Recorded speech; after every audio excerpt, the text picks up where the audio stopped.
آیت نمبر 39۔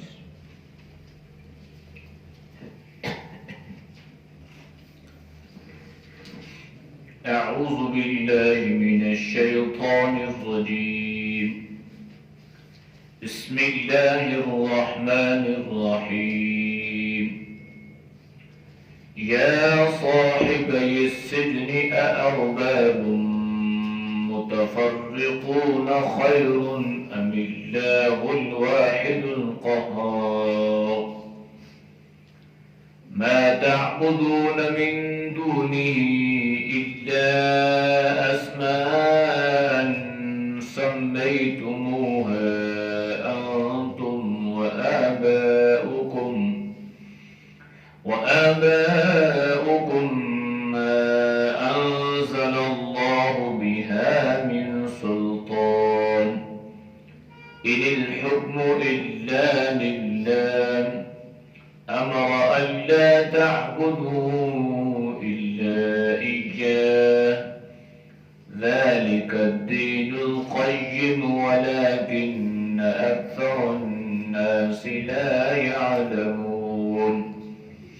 يا صاحبي السجن أما أحدكما فيسقي ربه خمرا وأما الآخر فيصلب فتأكل الطير من رأسه، قضي الأمر الذي فيه تستفتيان، وقال للذي ظن أنه ناج منهما اذكرني عند ربك فأنساه الشيطان ذكر ربه فلبث في السجن بضع سنين، صدق اللہ العظیم۔ ترجمہ: یا صاحبی السجن، اے جیل کے ساتھیوں، اارباب،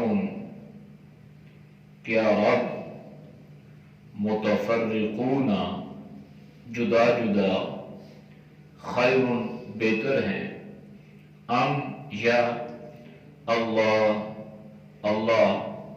الواحد، جو اکیلا ہے، القہار، جو زبردست ہے۔ ما تعبدون، نہیں تم عبادت کرتے ہو، من دونہ، اس کے سوا، الا، مگر یہ کہ اسماء، نام ہے، سمیتموہا، تم نے جو رکھ لیے، انتم، تم نے، وآباؤکم، اور تمہارے آباء و اجداد نے، ما انزل اللہ، نہیں اتاری اللہ نے کوئی، بہا، ان کے بارے میں، من سلطان، دلیل، کوئی سند، ان الحکم، نہیں ہے حکومت، الا للہ، مگر اللہ کی ہے، ہمارا حکم دیا گیا، اللہ کے نام، تعبدو، بندگی کرو، الا ایاہ، مگر اسی ہی کی، ذالک الدین القیم، یہ دین ہے سیدھا، ولیکن اکثر الناس، اور لیکن زیادہ لوگ، لا یعلمون، نہیں جانتے۔ یا صاحب السجن، اے جیل کے ساتھیو، اما برحال، احدکما، تم دونوں میں سے ایک، فیسقی، پس پلائے گا، ربہ، اپنے مالک کو، خمرن، شراب، واما الاخر، برحال دوسرا، فیصلب، پس سولی پہ چڑھایا جائے گا، فتأکل الطیر، پس کھائیں گے پرندے، من رأسہ، اس کے سر سے، یعنی نوچ نوچ کر، قضیہ، تمام ہوا، امر، کام یا معاملہ یا فیصلہ، الذی، وہ جو، فیہ تستفتیانی، جو تم پوچھ رہے تھے، وقال، کہا، للذی، شخص کو، ظن، گمان ہوا، انہو، کہ بے شک وہ، ناجم، نجات پائے گا، منہما، ان دونوں میں سے، اذکرنی، میرا تذکرہ کرنا، عند ربک، اپنے بادشاہ کے پاس، فانساہ الشیطان، بس شیطان نے بلا دیا، ذکرہ، تذکرہ، ربی، اپنے مالک کے سامنے، اپنے بادشاہ کے سامنے. فلبث، پس رہا، فی السجن، جیل میں، بضع سنین، کئی سال تک. آیات کا ما قبل آیات کے ساتھ ربط و تعلق یہ تھا کہ جیل میں حضرت یوسف علیہ السلام کے ساتھ دو اور درباری لوگ بھی قید کیے گئے. ان میں ایک وہ تھا جو بادشاہ کا خاص خادم تھا، بادشاہ کا ساقی تھا، اسے شراب پلایا کرتا تھا، اور دوسرا باورچی تھا جو کھانا وغیرہ بنایا کرتا تھا. ان پہ الزام لگا تو اب اس جرم میں، اس الزام میں ان کو جیل میں ڈال دیا گیا. اب جیل میں انہوں نے حضرت یوسف علیہ السلام سے خواب پوچھا. تو کل یہ بات گزر چکی ہے کہ انہوں نے حضرت یوسف کو آزمانے کے لیے اس طرح کی حرکت کی تھی. حقیقت میں انہوں نے خواب نہیں دیکھا تھا، لیکن یہ بات بھی اللہ کے نبی نے بیان فرمائی ہے کہ اگر خواب نہیں دیکھا یا دیکھا ہے تو اس میں جھوٹ کو مت ملاوٹ کرو، جھوٹ مت بولو. تو جیسے ہی خواب کی تعبیر ہوگی یا خواب نہیں بھی دیکھا تو جس نے بھی تعبیر بتا دی تو وہ معاملہ ایسا ہی ہو جائے گا، لہذا اس لیے منع بھی کیا گیا. تو حضرت یوسف علیہ السلام نے ان سے یہ فرمایا تھا کہ ٹھیک ہے تعبیر بھی بتاتا ہوں، لیکن اس سے پہلے حضرت یوسف علیہ السلام نے کچھ ان کو دین کی دعوت دینا شروع کر دی. چونکہ بت پرستی تھی، شرک پرستی تھی، تو حضرت یوسف علیہ السلام بڑے مثبت انداز سے، پیار سے، محبت سے انہیں اللہ کا تعارف کروانے لگے، اور اسی ضمن میں انہوں نے اپنا ذکر بھی کر دیا کہ میں جو جیل میں ہوں اور آپ سے یہ بات کر رہا ہوں تو میں کوئی خدا نخواستہ ایسا گیا گزرا آدمی نہیں ہوں، بلکہ میرا حسب نسب ہے، میں خاندانی وجاہت رکھنے والا آدمی ہوں، اور میرے ابا و اجداد جو ہے یہ اتنے بڑے بڑے اللہ کے نبی پیغمبر گزرے ہیں. اب انہوں نے مزید رغبت دلانے کے لیے فرمایا یا صاحب السجن، اے میرے جیل کے دوستو، اے میرے ساتھیو، اارباب متفرقون خیر ام اللہ الواحد القہار، یہ بتاؤ کیا جدا جدا کو اپنا رب مان لینا یہ بہتر ہے یا ایک اللہ کو اپنا رب مان لینا یہ بہتر ہے؟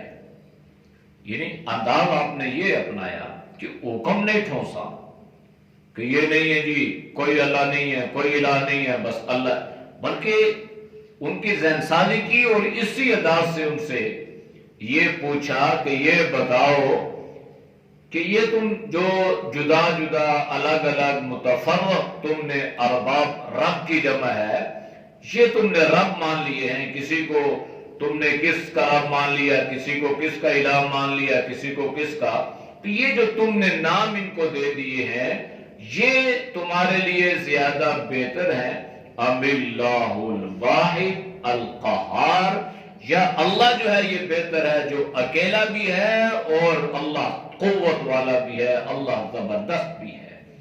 یہ قہار جو ہے یہ لوگ قہر بمانے غضب، تو یہ قہر کی نسبت اللہ کی طرف اس انداز سے کرنا درست نہیں ہے.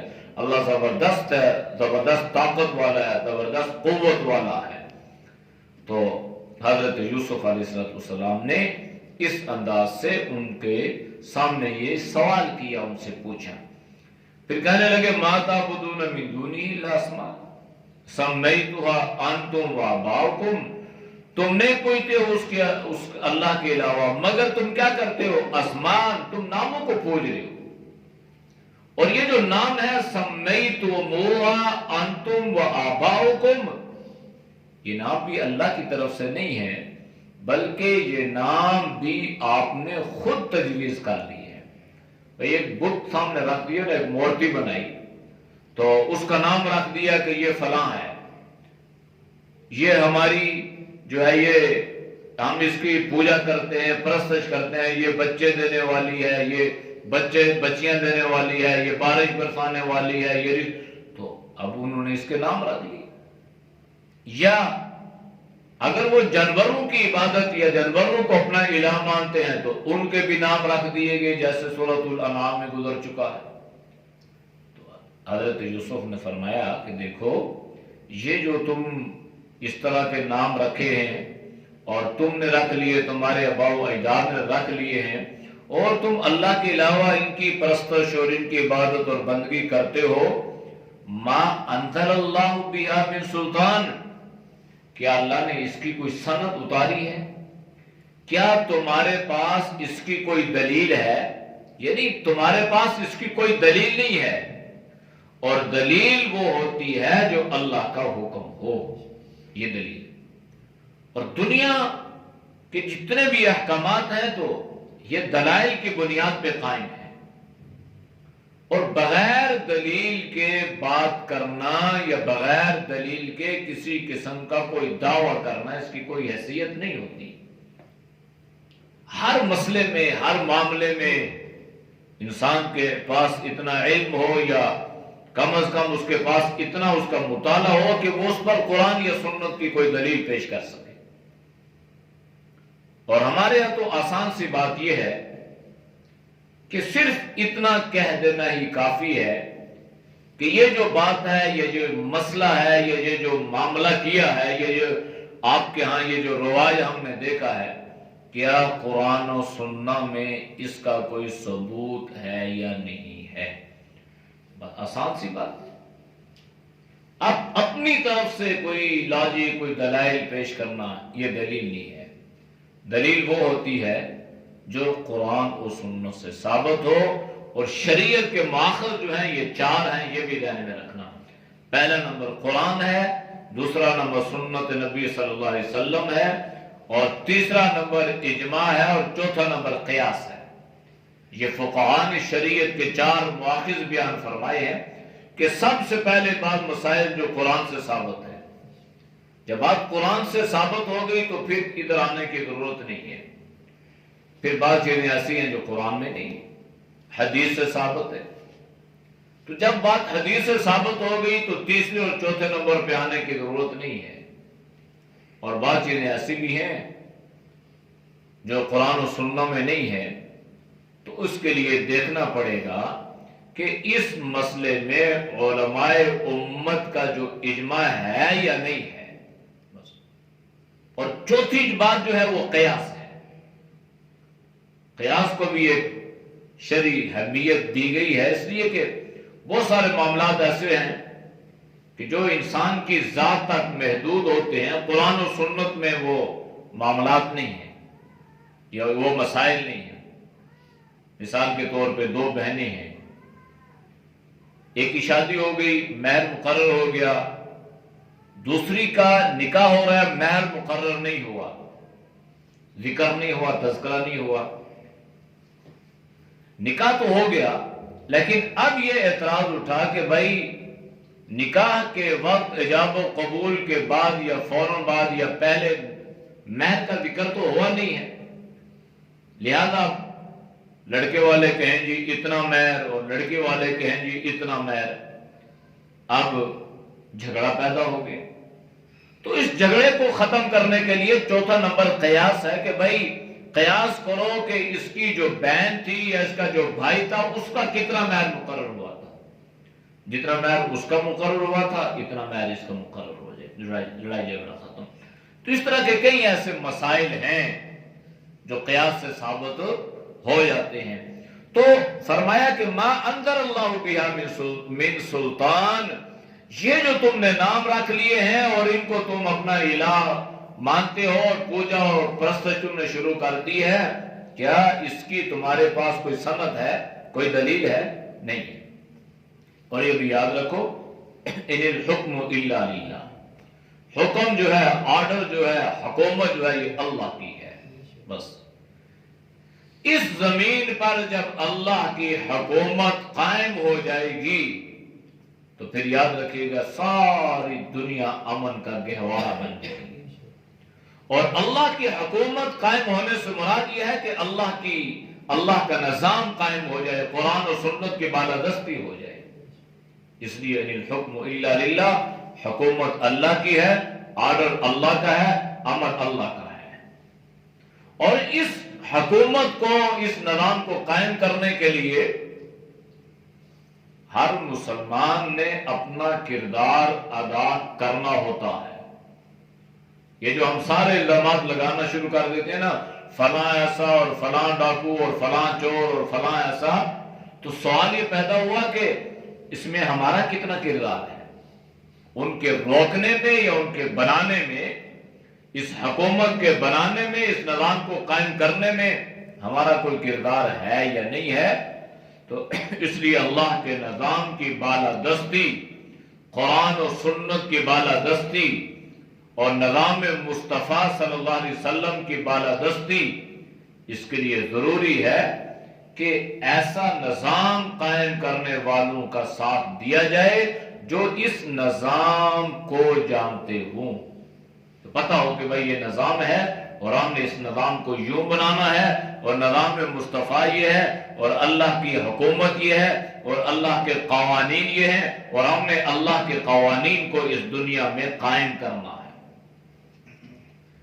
امر اللہ تعبدوا الا ایہ، اللہ نے کس چیز کا حکم دیا؟ اس چیز کا اللہ نے حکم دیا ہے کہ عبادت صرف اللہ کی کرنی ہے. بس یہ الا ایہ ہو، بس اللہ کی عبادت ہے، اللہ کی بندگی ہے.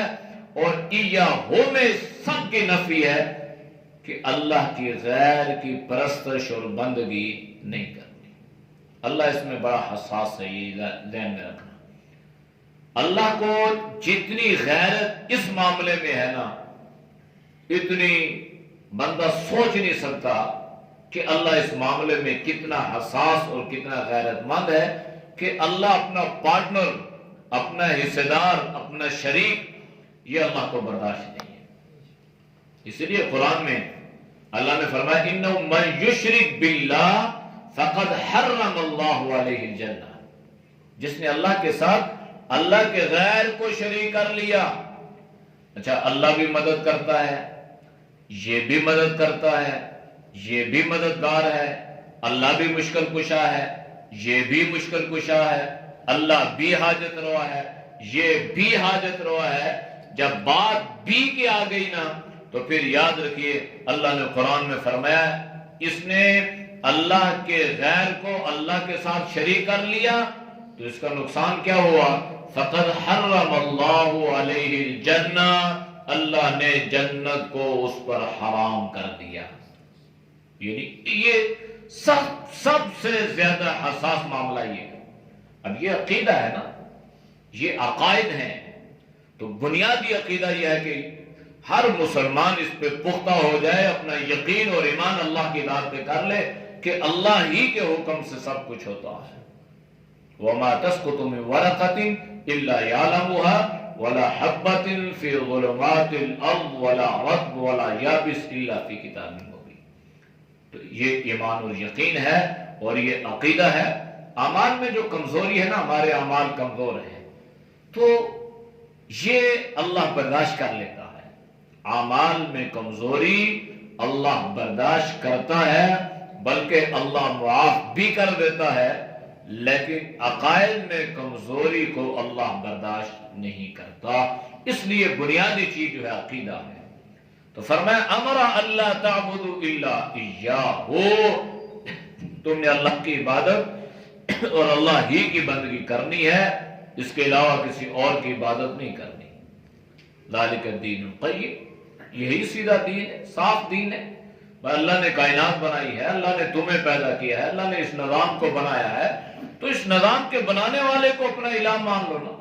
تم اللہ کی مخلوق کو الہ مانتے ہو، جو خود محتاج ہیں، تم ان کے سامنے اپنی حاجات رکھتے ہو، تو وہ اپنے ان کی حیثیت یہ ضعف الطالب والمطلوب ہیں، وہ کمزور ہیں.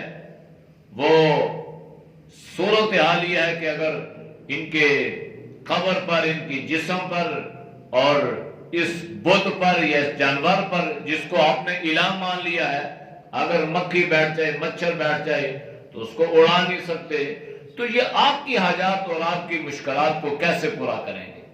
لہذا بات بالکل سیدھی ہے، صاف ہے، وَلَكِنَّ أَكْثَرَ النَّاسِ لَا يَعْلَمُونَ، لیکن اکثر لوگ اس کو جانتے ہیں۔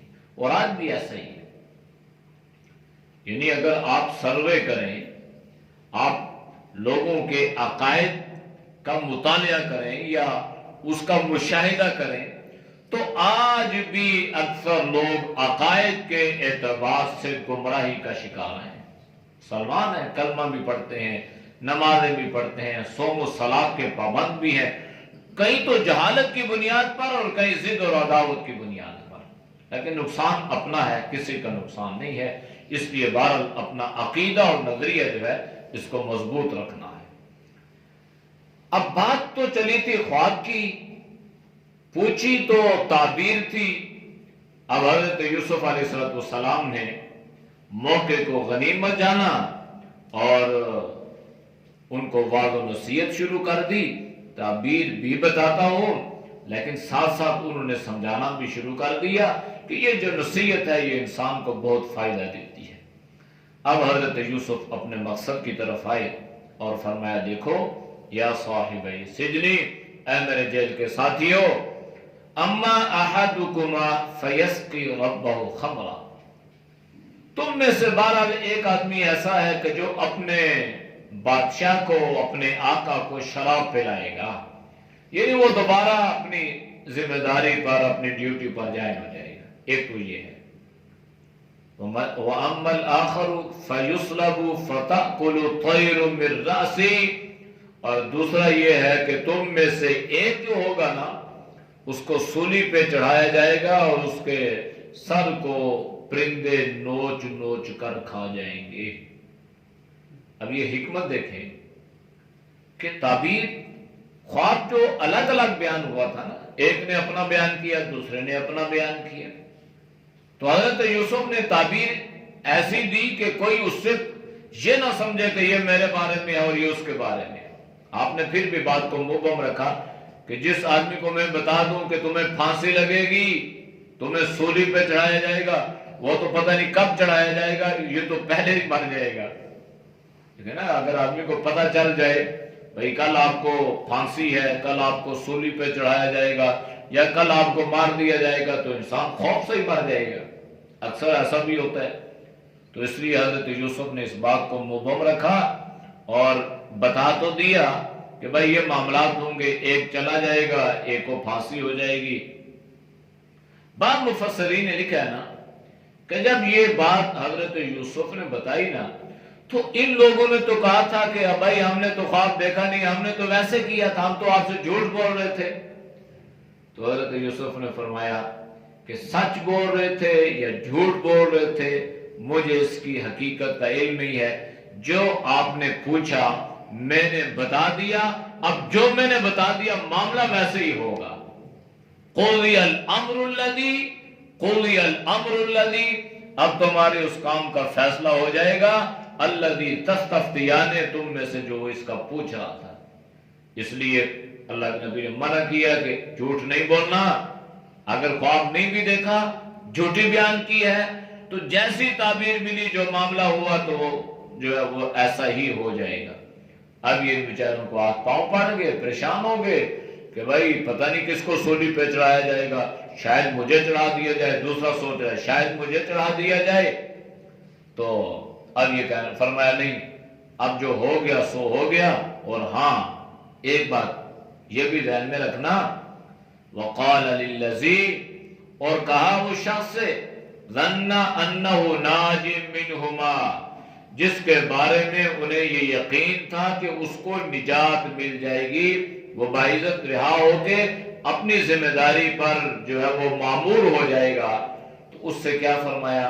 حضرت یوسف نے فرمایا، اذکرنی عند ربک، جب تم اپنے بادشاہ کی خدمت پہ چلے جاؤ گے نا، تو پھر اس کے سامنے میرا ذکر بھی کر دینا، میرا تذکرہ بھی کر دینا، کہ ایک بے گناہ آدمی کئی سال سے جیل میں پڑا ہوا ہے تو اس کا جرم بھی ثابت نہیں ہوا، پھر بھی وہ جیل میں ہے، تو ذکر کر دینا، میرا تذکرہ کر دینا۔ مفسرین نے لکھا ہے کہ اگر کوئی آدمی کسی کو اپنے کسی کام کے حوالے سے کہتا ہے تو یہ کوئی معیوب بات نہیں ہے، اور اگر کوئی آدمی اگر کسی بے گناہ کی مدد کر سکتا ہے تو اس کو کرنی بھی چاہیے۔ قرآن نے بھی اس کا ذکر فرمایا، وَيُطْعِمُونَ الطَّعَامَ عَلَى حُبِّهِ مِسْكِينًا وَيَتِيمًا وَأَسِيرًا، قیدی، اسیر۔ تو بعض مفسرین نے لکھا ہے نا کہ حضرت یوسف نے ذکر تو کر دیا، لیکن اللہ کو یہ بات پسند نہ آئی کہ ذکر تو مجھ سے کرنا چاہیے تھا، مانگنا تو مجھ سے چاہیے تھا، اب یہ اس سے کہہ رہا ہے کہ میرا، یعنی اسے سفارش کے لیے کہہ رہا ہے کہ تم بادشاہ کے سامنے میری سفارش کرنا۔ بعض مفسرین نے لکھا ہے کہ اچھا یہ جو اردو کی آپ کو کتابیں ملتی ہیں نا اکثر بازاروں میں، داستان یوسف کے نام سے اور عجیب، تو انہوں نے اس کہانی کو خدا نخواستہ کوئی ہیر رانجھے والا رنگ دیا ہوا ہے یا کوئی عاشقی معشوقی والا رنگ دے، انہوں نے بیچ میں ایسے مسکے لگائے ہوئے ہیں کہ وہ بالکل وہی انداز، ایسے کوئی ڈائجسٹ کی زبان ہوتی ہے یا بازاری زبان ہوتی ہے، حالانکہ ایسی بات نہیں ہے۔ قرآن میں جو واقعات، یہ جو چیزیں، اس میں ایک ایک جگہ پہ اللہ نے ایک عبرت رکھی ہے سب۔ اب ایک حدیث میں تو اللہ کے نبی نے کیا فرمایا کہ گھر میں نمک کم ہو جائے، تمہاری جوتی کا تسمہ ٹوٹ جائے تو اللہ سے مانگو، یعنی جب آپ اللہ سے مانگیں گے نا تو اللہ آپ کی ضروریات کو غیب سے پوری فرمائے گا، اور ایسی نوبت اللہ لائے گا کہ آپ کو سوال کرنے کی ضرورت پیش نہیں آئے گی۔ اس لیے سوالات سے اللہ کے نبی نے بہت منع فرمایا۔ یہ جو فضائل صدقات ہے، اس میں اس بارے میں بڑی لمبی چوڑی احادیث ہیں اور پورا اس میں مستقل باب ہے اس بارے میں۔ تو بہرحال علماء نے لکھا ہے کہ اللہ نے فرمایا اچھا میری موجودگی میں میرے ساتھ تعلق ہوتے ہوئے اس کو کہہ دیا کہ بادشاہ کے سامنے میرا، مجھ سے بڑا بادشاہ کوئی ہے؟ تو فرمایا کہ حضرت یوسف کی جو رہائی کے دن تھے نا وہ بالکل قریب تھے۔ جب ان دونوں کا فیصلہ ہونا تھا تو حضرت یوسف کا بھی ہونا تھا نا، کیونکہ یہ تو ساتھ ہی داخل ہوئے تھے، تینوں ایک ہی وارڈ میں تھے، ایک ہی قید خانے میں، ایک ہی جگہ پہ تھے۔ تو لیکن ہوا یہ کہ ایک کو تو پھانسی ہو گئی اور دوسرا رہا ہو کے بادشاہ کی خدمت پر مامور ہو گیا، ساقی بن گیا۔ لیکن اللہ کا کرنا کیا ہوا؟